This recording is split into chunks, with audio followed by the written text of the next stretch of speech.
The torrential downpour came without warning, soaking Amelia Nash to the skin as she dashed across the crowded Manhattan street. Her portfolio of illustrations clutched desperately to her chest. Her thin jacket offered little protection as thunder cracked overhead and rain pelted her face.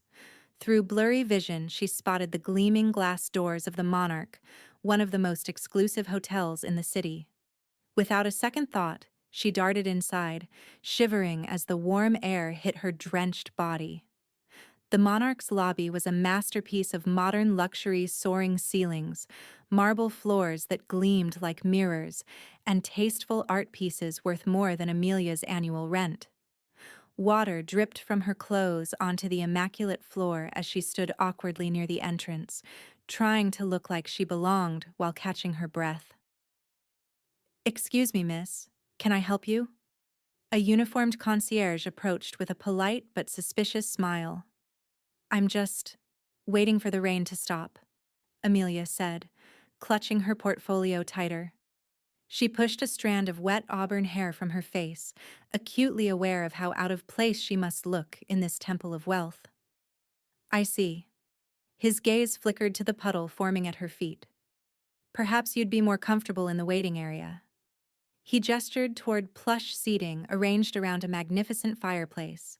Amelia nodded gratefully and made her way to the seating area, choosing a chair slightly separated from the others to minimize the damage her wet clothes might cause.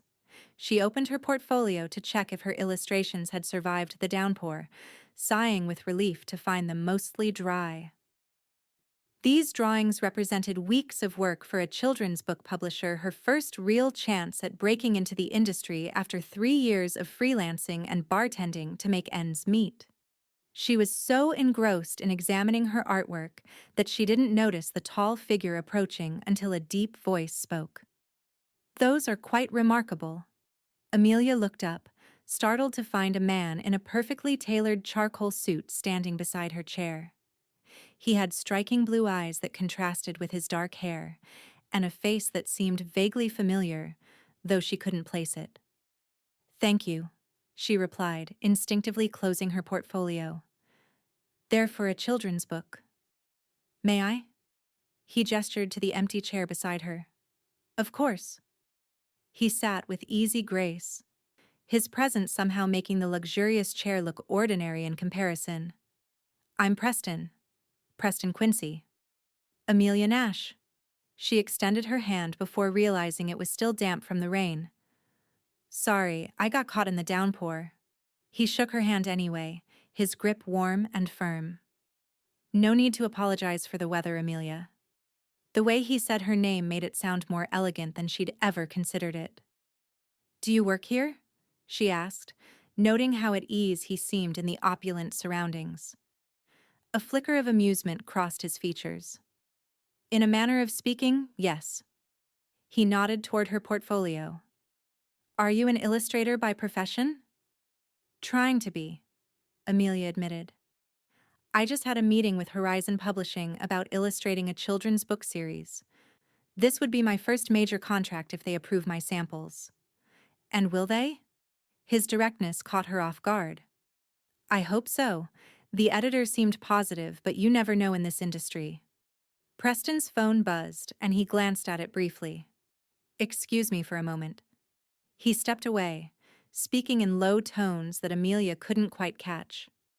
While he was gone, a hotel staff member approached with a warm towel and a cup of tea. "Compliments of the house, miss." Confused by the special treatment, Amelia accepted both with a grateful smile. "Thank you, but why?"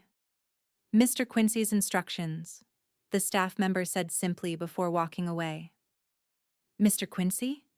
Amelia watched Preston across the lobby, speaking animatedly into his phone. Who exactly was this man? He returned a few minutes later, apologizing for the interruption. "Did you arrange for this?" Amelia asked, gesturing to the tea. "You looked cold," he said with a casual shrug, as if having staff wait on random strangers was perfectly normal. Amelia wrapped her hands around the warm cup. "Well, thank you. That's very kind." "The rain isn't letting up," Preston observed, looking toward the glass entrance doors where water continued to stream down in sheets. Do you have plans for the rest of the afternoon? Amelia hesitated. Her only plan had been to return to her tiny apartment in Queens and wait anxiously for Horizon Publishing's decision.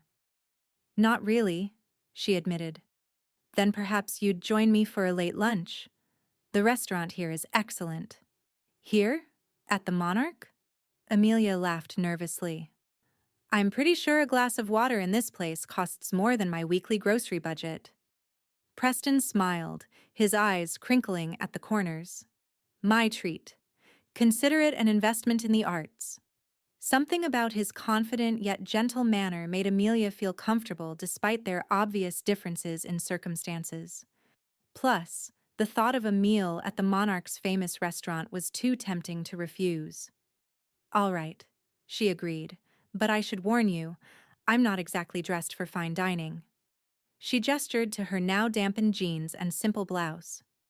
You'll be the most interesting person there regardless, Preston assured her, standing and offering his hand.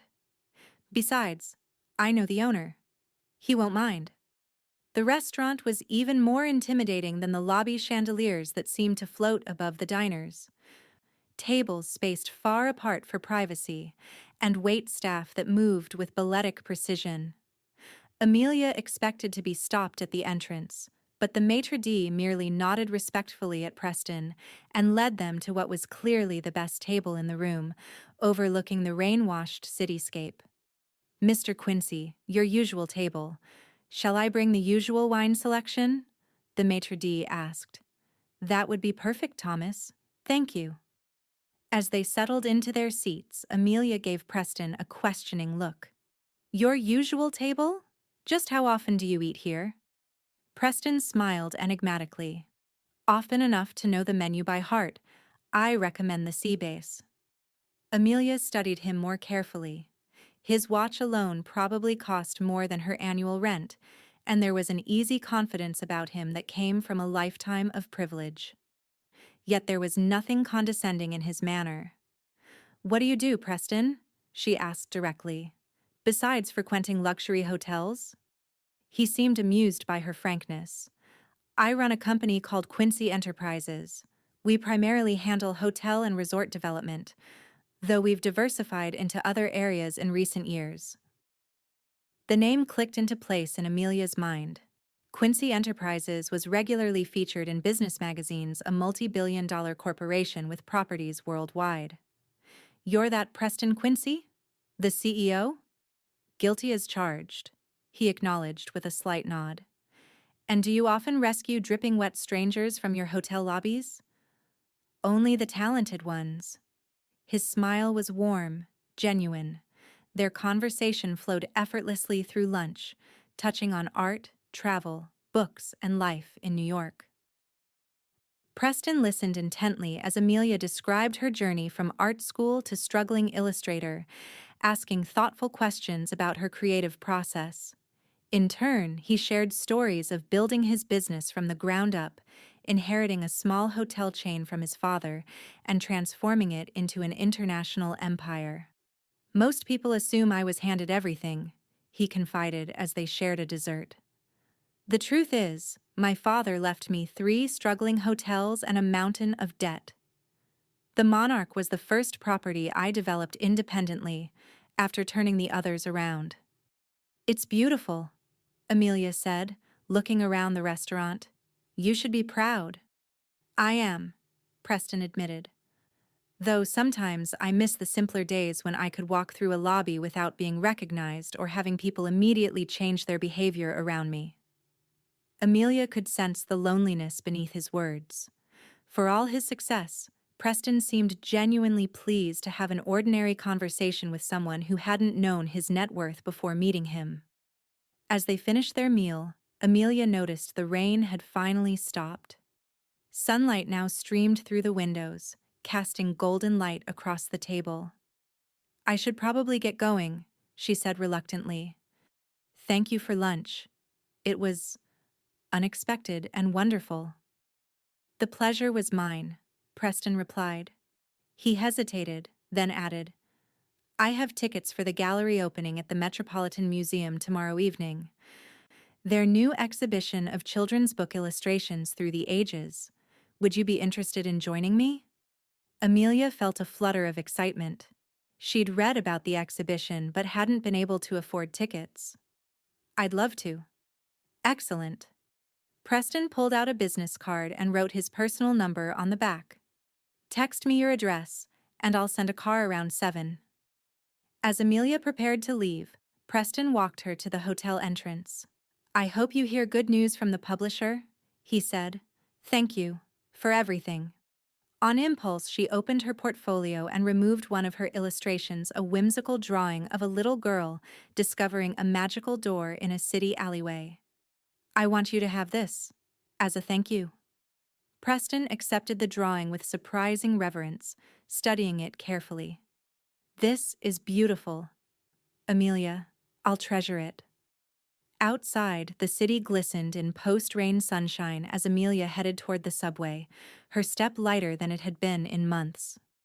Only later, as she unlocked the door to her cramped apartment, did the full reality of her afternoon sink in. She'd just had lunch with one of the wealthiest men in New York, and she was going to see him again tomorrow. The following morning, Amelia awoke to an email from Horizon Publishing.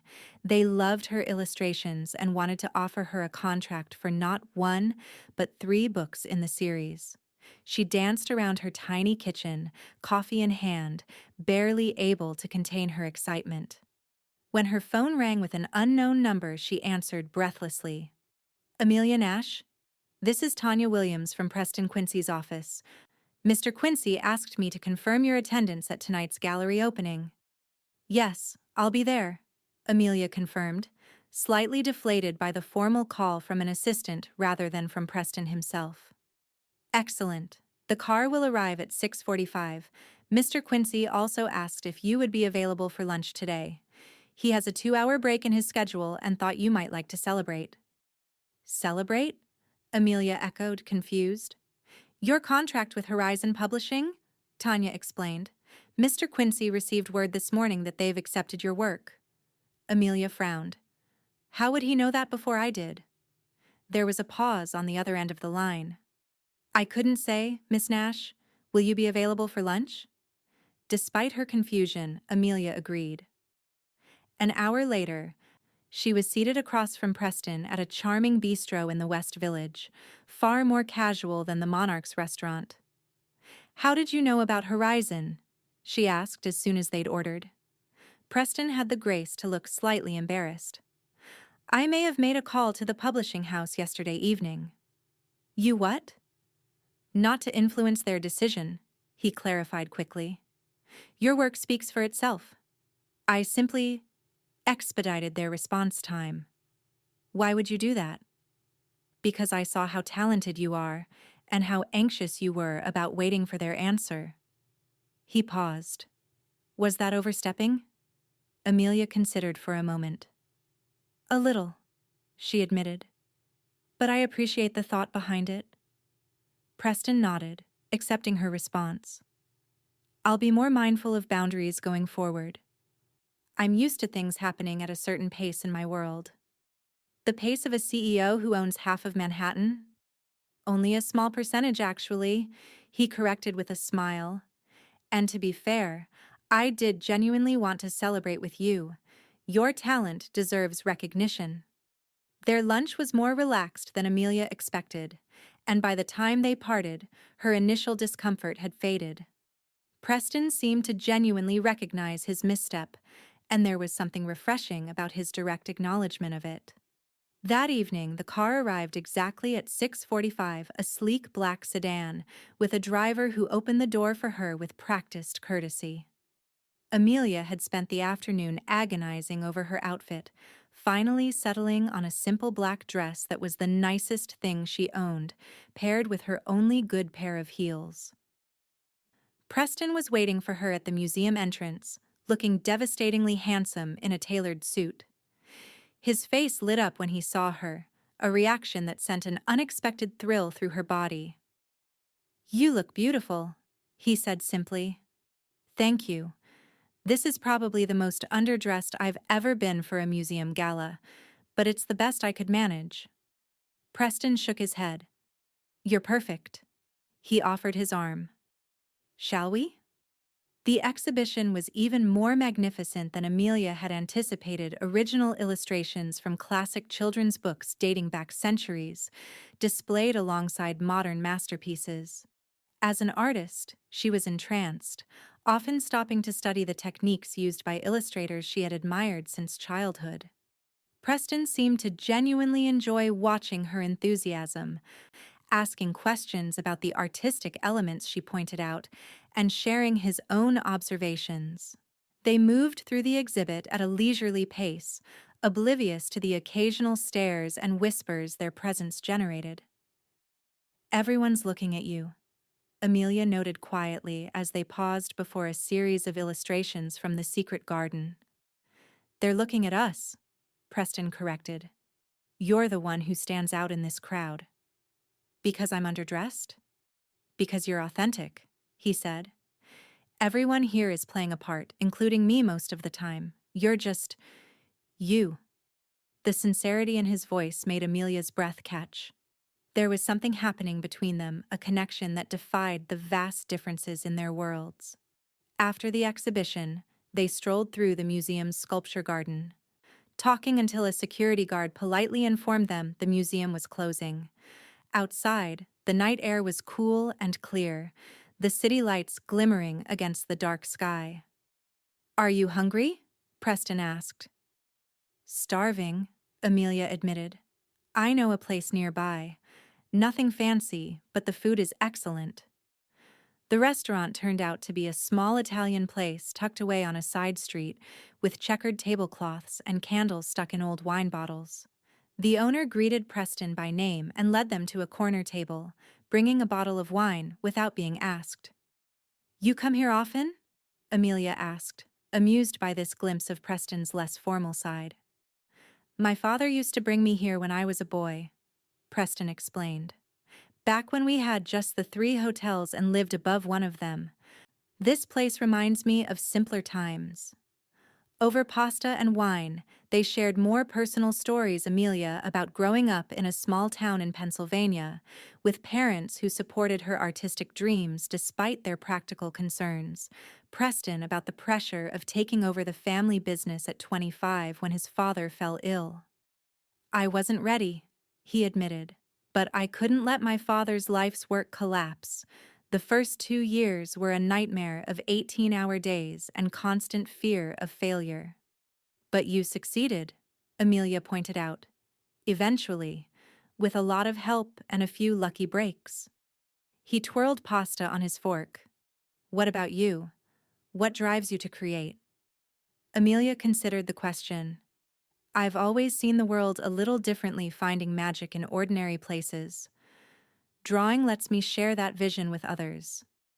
When a child connects with one of my illustrations, sees the possibility and wonder in it, that's everything to me.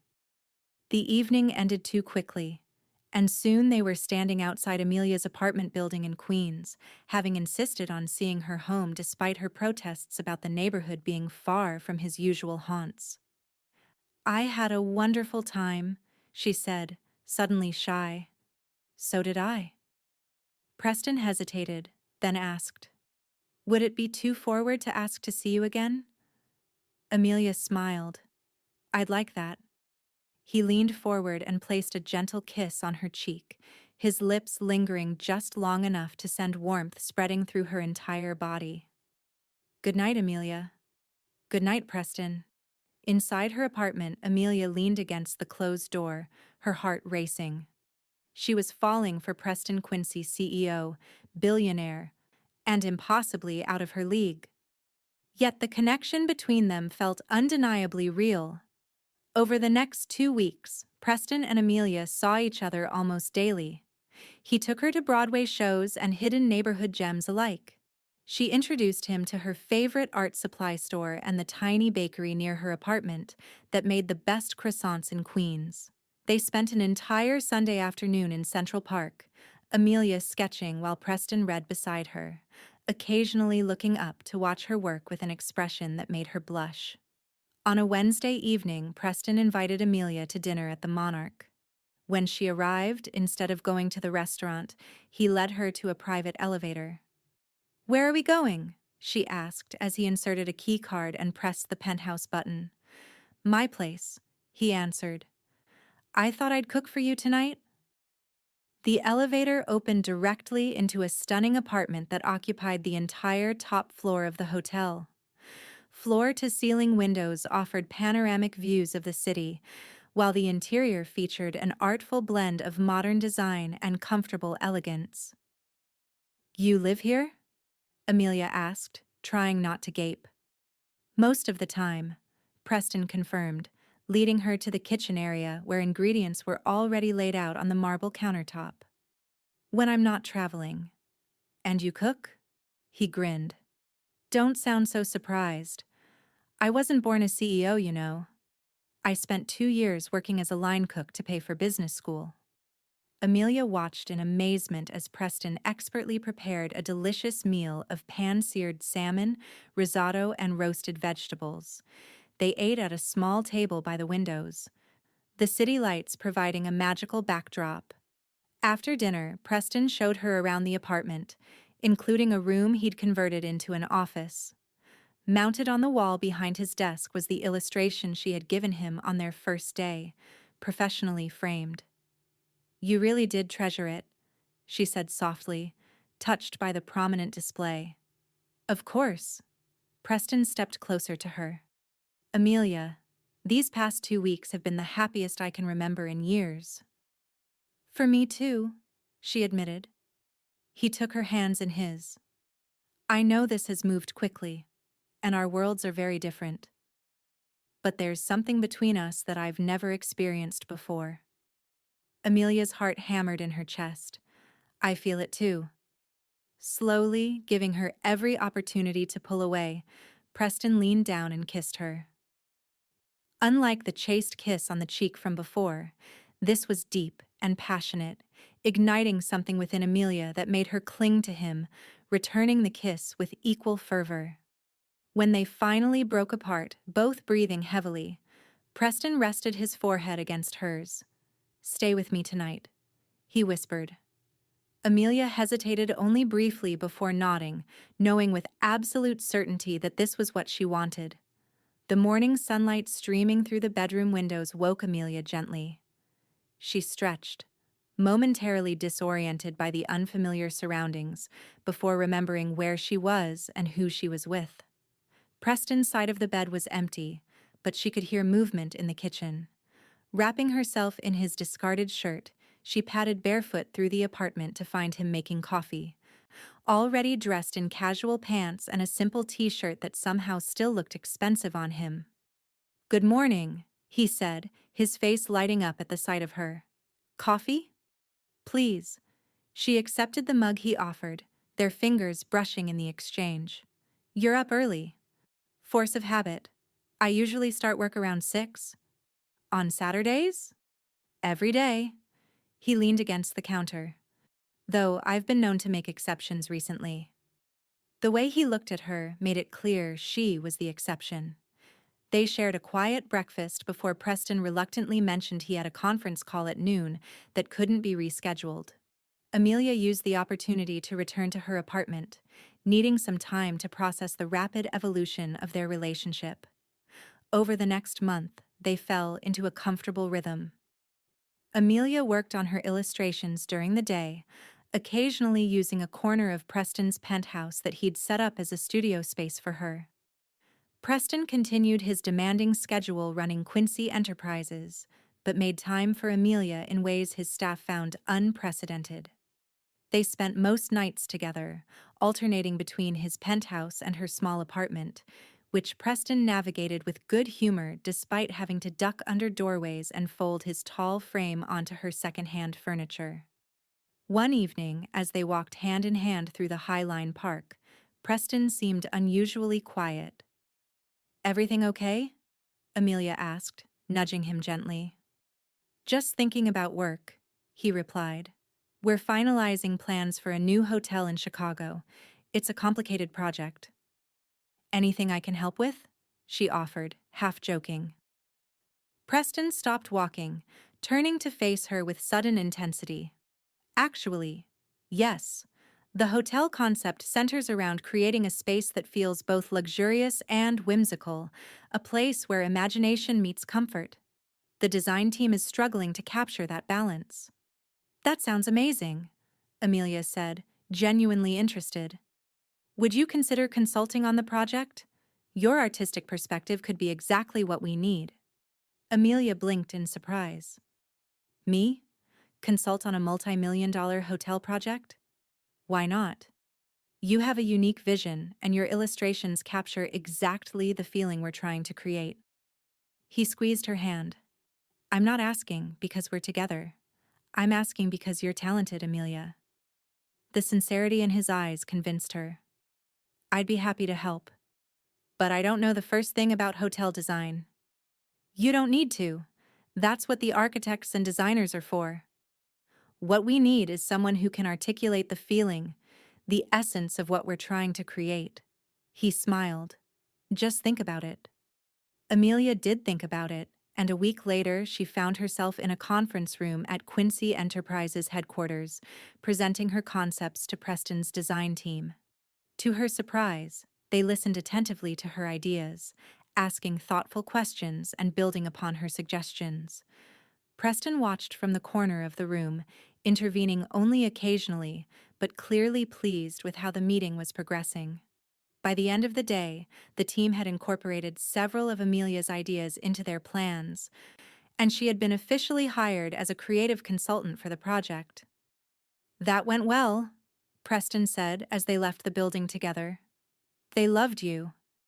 It was terrifying, Amelia admitted. But exhilarating too. Thank you for pushing me to try. You did all the work, he insisted. I just opened the door. As they reached the sidewalk, a passing woman recognized Preston and stopped abruptly. Mr. Quincy, what perfect timing. I was just reading about your Chicago project in Business Weekly.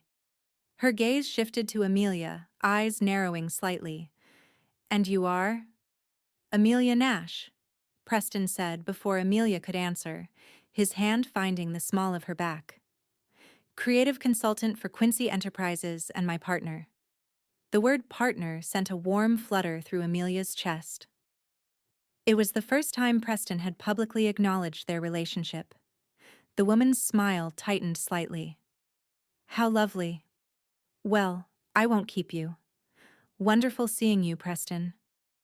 As she walked away, Amelia raised an eyebrow. Friend of yours?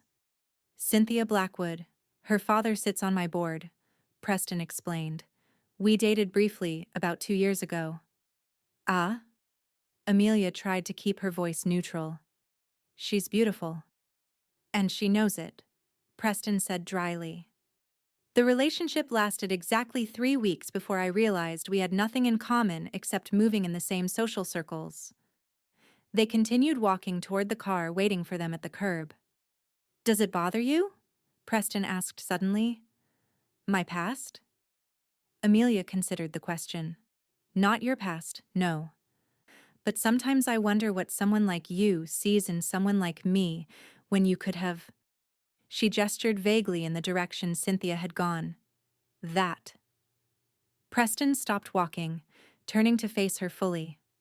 Amelia, do you know what I see when I look at you? I see someone real. Someone who cares about creating beauty and meaning, not just accumulating status or wealth. Someone who treats people with kindness, whether they're a hotel maid or a CEO. He cupped her face gently. I see the woman I'm falling in love with. The declaration took Amelia's breath away. Preston. You don't have to say it back, he said quickly. I just wanted you to know. Amelia reached up to touch his face, her heart so full it felt like it might burst. I'm falling in love with you too. His kiss was tender, almost reverential. Right there on the busy New York sidewalk with pedestrians streaming around them. When they broke apart, Preston's expression was one of pure joy. Move in with me, he said impulsively. What? Move in with me? he repeated. I know it's fast, but I've never been more certain of anything. Amelia hesitated.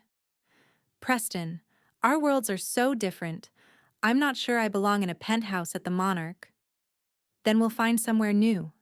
Somewhere that's ours. Not just mine. He took her hands in his. Think about it. Please? The question lingered between them over the following days as Amelia weighed her options. Moving in together would be a significant step, especially given the disparity in their circumstances. Yet she couldn't deny that she was happiest when they were together. The decision crystallized unexpectedly when Amelia arrived at her apartment building one evening to find the entrance blocked by fire trucks and concerned neighbors gathered on the sidewalk. A pipe had burst in the apartment above hers, flooding several units, including her own. When she called Preston to cancel their dinner plans, he arrived at the scene within 20 minutes, navigating through the chaos to find her sitting on a bench, clutching the few belongings she'd been able to salvage, including her portfolio and sketchbooks. Are you hurt? He asked immediately, eyes scanning her for any signs of injury. No, just wet and frustrated, Amelia assured him. The super says it'll be at least 2 weeks before the units are habitable again. I'll have to find a temporary place to stay. Stay with me, Preston said without hesitation. Not just temporarily. Move in like we discussed. Looking up at his concerned face, Amelia realized that home wasn't about penthouses or tiny apartments. It was about being with someone who would drop everything to sit beside you on a wet bench in Queens. Okay, she said simply. Preston blinked, momentarily stunned. Okay? Yes? Let's live together. She smiled through her exhaustion. Though maybe we should look for that new place you mentioned. Somewhere that's ours, not just yours. The smile that spread across Preston's face was worth any uncertainty she might have felt. Whatever you want, Amelia. We'll start looking tomorrow. True to his word, Preston arranged for a real estate agent to show them properties the very next day. After viewing several options, they fell in love with a spacious loft in a converted industrial building in Brooklyn, a place with character and history, featuring high ceilings perfect for Amelia's studio space, and large windows that flooded the rooms with natural light.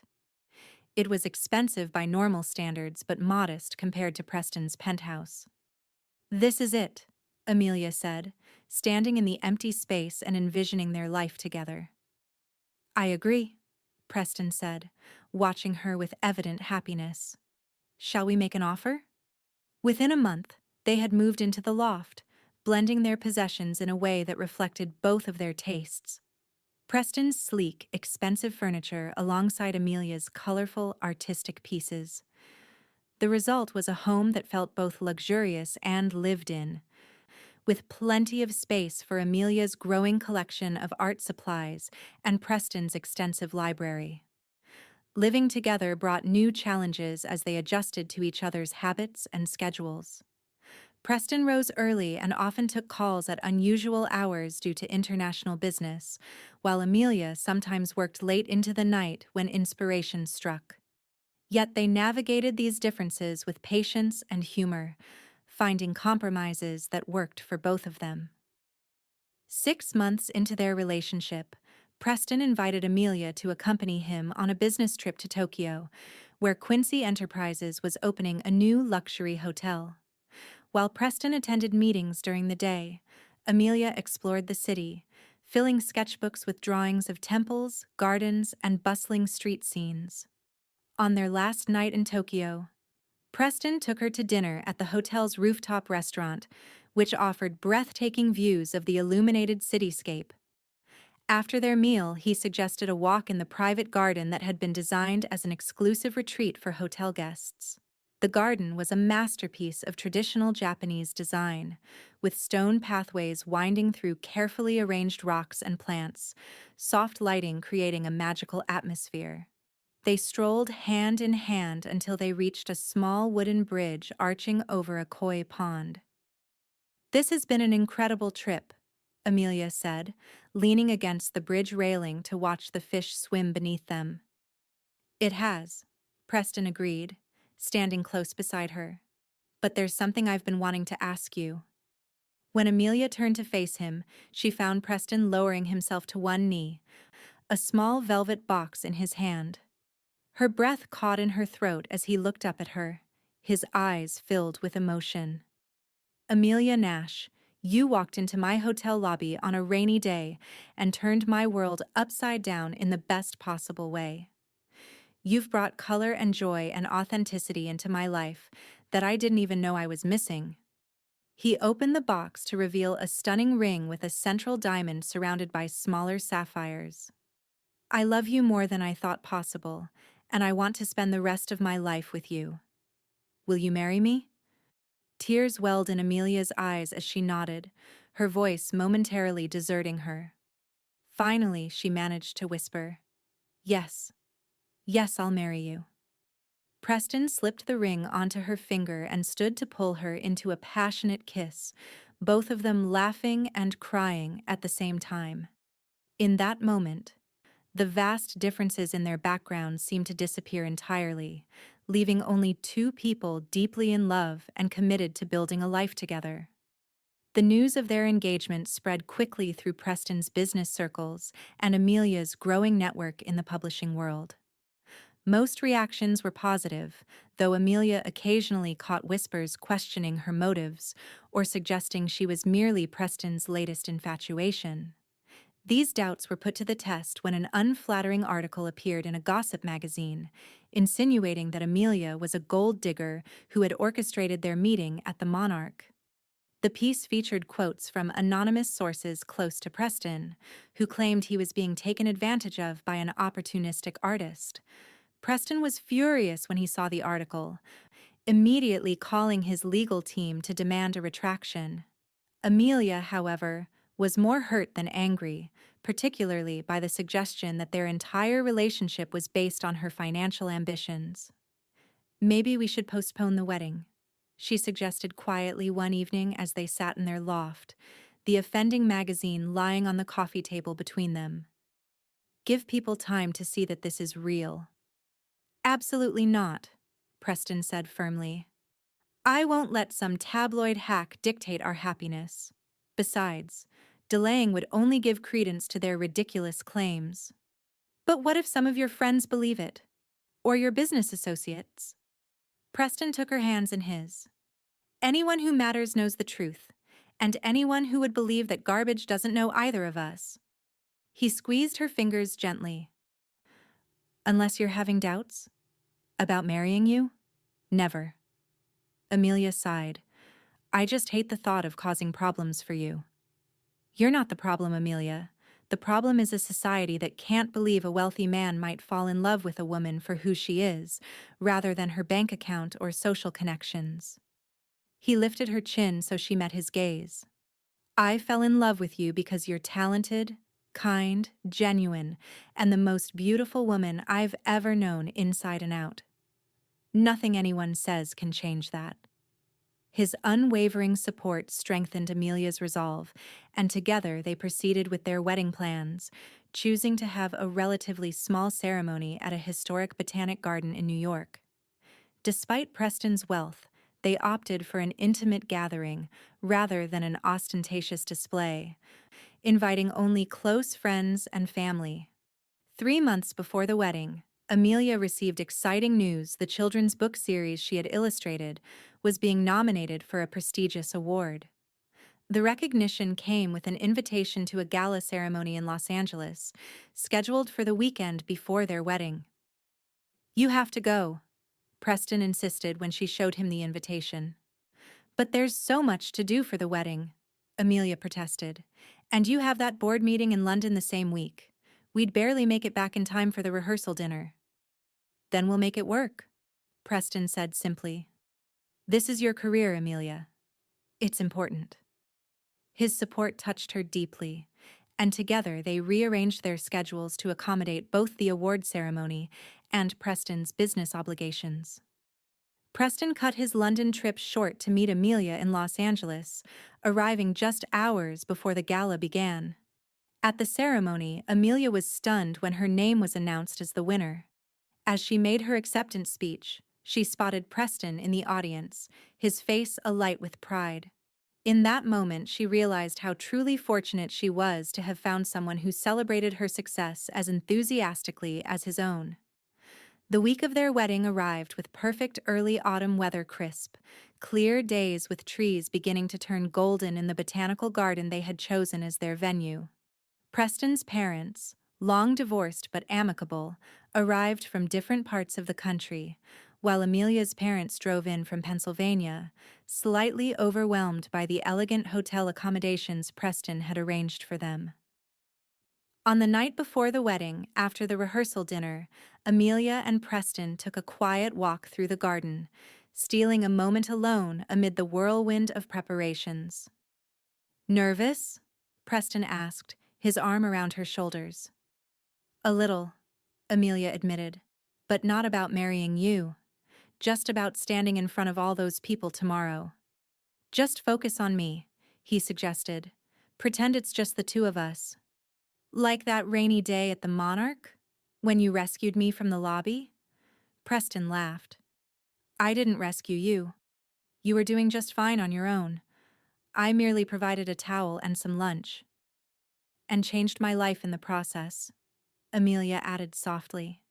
He stopped walking to face her, taking both her hands in his. "You changed mine too, you know. I was successful, but empty, in many ways. You reminded me how to see beauty in the world, how to connect with people authentically." He kissed her gently. "I can't wait to start our life together, officially." Their wedding day dawned bright and beautiful. Amelia prepared in a small cottage on the garden grounds, surrounded by her mother, future mother-in-law, and a few close friends. Her dress was simple, but elegant, a flowing silk gown with delicate lace details that complemented her natural beauty without overwhelming it. As the ceremony began, Amelia walked down the garden path between rows of smiling guests, her father beside her. At the end of the aisle stood Preston, looking impossibly handsome in his tailored suit, his eyes never leaving hers as she approached. Their vows were personal and heartfelt, bringing tears to many eyes in the gathering. When Preston slipped the wedding band onto Amelia's finger, his hands trembled slightly, a rare display of emotion from a man usually so composed in public. "I now pronounce you husband and wife," the officiant declared, and their kiss was met with enthusiastic applause from their guests. The reception was a joyful celebration that continued into the evening, with fairy lights illuminating the garden as guests danced under the stars. Preston and Amelia shared their first dance to the same jazz standard that had been playing in the Monarch's lobby the day they met, a detail Preston had arranged as a surprise. "Happy?" he whispered as they moved across the dance floor. "Completely," Amelia replied, resting her head against his chest. "And you?"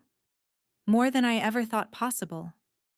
As they danced, Amelia reflected on the incredible journey that had brought them to this moment, from a chance encounter in a hotel lobby to becoming partners in every sense of the word.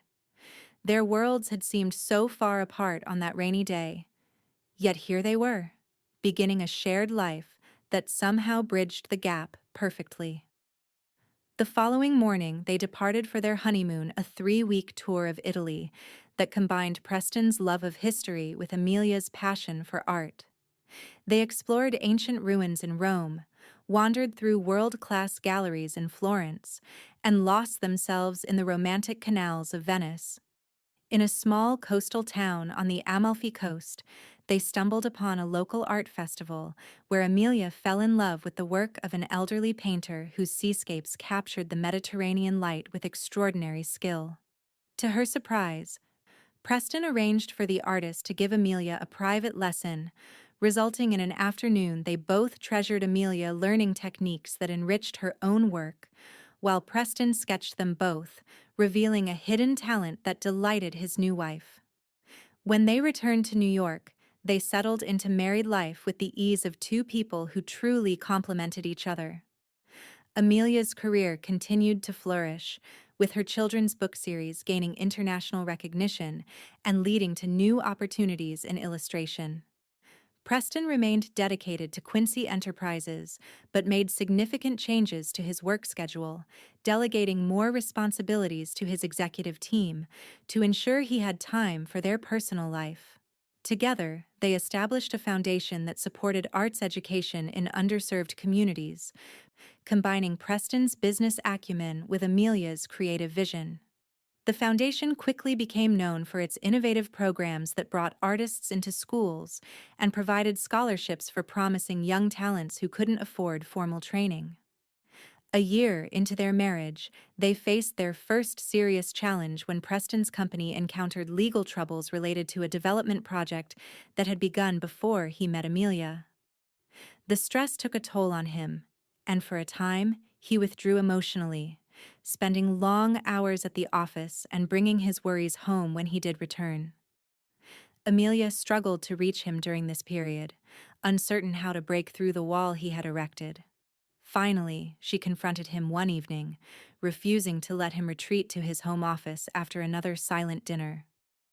"Talk to me, Preston," she insisted, blocking his path. "Whatever's happening, we face it together. That's what marriage means." For a moment, she thought he might push past her, but then his shoulders sagged, and the controlled facade crumbled. He told her everything about the project's complications, the potential financial losses, and his fear of failing both his employees and her. "I wanted to protect you from this," he admitted, "to keep my problems from becoming yours."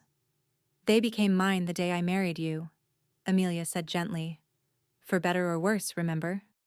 This might be the worst part, but we'll get through it." With Amelia's unwavering support, Preston found the strength to confront the issues directly.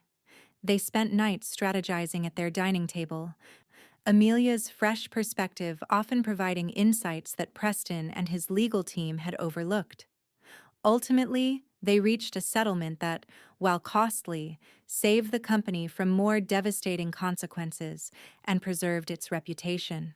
The experience deepened their bond, teaching them both the true meaning of partnership. Preston never again tried to shield Amelia from his business concerns, recognizing that her strength and intelligence were assets he had underestimated. 2 years into their marriage, on a quiet Sunday morning as they shared breakfast on their loft's terrace, Amelia placed a small package in front of Preston. "What's this?" he asked, setting down his coffee cup. "Open it," she urged, barely containing her excitement. Inside the box, Preston found a tiny pair of baby shoes and a positive pregnancy test. He stared at the items for a long moment before looking up at Amelia with wide eyes. "You're pregnant?" She nodded, tears of joy spilling down her cheeks. 8 weeks. I wanted to be sure before I told you." Preston was around the table in an instant, lifting Amelia into his arms and spinning her around, laughing through his own tears. "We're going to have a baby," he said in wonder. "We're going to be parents." The pregnancy brought new dimensions to their relationship as they prepared for this major life change. Preston became endearingly overprotective, installing air purifiers throughout their loft and researching organic baby products with the same intensity he usually reserved for business acquisitions. Amelia channeled her creative energy into designing the nursery, painting a whimsical mural on the walls depicting scenes from children's stories from around the world. They chose not to learn the baby's gender, preferring the surprise at birth. Instead, they focused on choosing two perfect names, Penelope for a girl, after Preston's grandmother, and Alexander for a boy, a name both of them had always loved. As Amelia's due date approached, Preston arranged to work primarily from home, adjusting meetings and delegating responsibilities to ensure he would be available when the baby arrived. His dedication to being present touched Amelia deeply, especially knowing how rare such flexibility would have been for him before they met. Their daughter, Penelope Grace Quincy, was born on a snowy December evening after a challenging but ultimately straightforward labor. When the nurse placed the tiny, red-faced infant in Preston's arms, he looked so overwhelmed with emotion that Amelia thought he might collapse. "She's perfect," he whispered, carefully bringing their daughter to Amelia's side. "Just like her mother." Parenthood transformed them both in unexpected ways. Preston, always efficient and strategic in business, discovered a well of patience he hadn't known he possessed as he walked the floors with a colicky infant at 3 in the morning. Amelia, who had always found solace in her art, now divided her creative energy between her work and motherhood, often sketching with Penelope nestled against her in a baby carrier. They faced the typical challenges of new parents' sleepless nights, momentary disagreements about childcare approaches, and the constant balancing act between professional and family responsibilities. Yet through it all, their partnership remained strong, each supporting the other when fatigue or frustration threatened to overwhelm them. When Penelope was 18 months old, they moved from their Brooklyn loft to a brownstone in a family-friendly neighborhood, seeking more space and a garden where their daughter could play. The new home became a perfect blend of their sensibilities, spacious and elegant enough for Preston's taste, while maintaining the warmth and character that Amelia valued. Amelia converted the top floor into a studio where she continued her illustration work, now expanded to include a successful series of children's books she had both written and illustrated, inspired by the imaginative games she played with Penelope. Preston established a foundation office on the ground floor, having scaled back his direct involvement with Quincy Enterprises to focus more on philanthropic endeavors. On their 5th wedding anniversary, they returned to the Monarch for dinner, a nostalgic celebration at the place where their story had begun. The hotel staff, many of whom had been there since that rainy day, greeted them warmly, cooing over photographs of Penelope, who was spending the evening with her grandparents. After dinner, Preston suggested a walk through the lobby, which had been recently renovated but still maintained its elegant character. They paused near the seating area where they had first spoken. "Do you ever think about how different our lives might have been if it hadn't rained that day?" Amelia asked, leaning against his shoulder. "If I hadn't ducked into your hotel?" "Sometimes," Preston admitted. "But then I think perhaps we would have met somewhere else, somehow. I like to believe we were meant to find each other." "The CEO and the dripping wet illustrator," Amelia laughed. "Not exactly a conventional love story." "The best ones never are." Preston pulled her close, kissing her tenderly. "Happy anniversary, Mrs. Quincy." "Happy anniversary, Mr. Quincy." As they left the hotel hand in hand, neither could have imagined the extraordinary journey that would unfold from that chance encounter, a journey that proved that sometimes the most unexpected beginnings lead to the most beautiful stories of all. In the years that followed, Preston and Amelia welcomed a second child, a son they named Alexander James, completing their family. Their home became a place of creativity, laughter, and love, with Preston often remarking that for all his business success, his greatest achievement was the family they had built together. Amelia's children's books gained international acclaim, translated into dozens of languages, and beloved by young readers worldwide. Preston gradually transitioned from active management of Quincy Enterprises to focus on their foundation, which expanded its mission to support arts education globally. They maintained a tradition of returning to the Monarch each year on the anniversary of their first meeting, always requesting the same table in the restaurant where they had shared their first meal. The hotel staff came to anticipate their visit, preparing special touches to commemorate the day their boss had fallen in love with the rain-soaked artist who took shelter in his lobby. And when visitors to the Monarch admired the striking illustration that hung in a position of honor near the reception desk, a whimsical drawing of a young woman discovering a magical door in an unexpected place, Few realized they were looking at the first gift exchanged between Preston Quincy and the woman who would become his wife, partner, and the love of his life.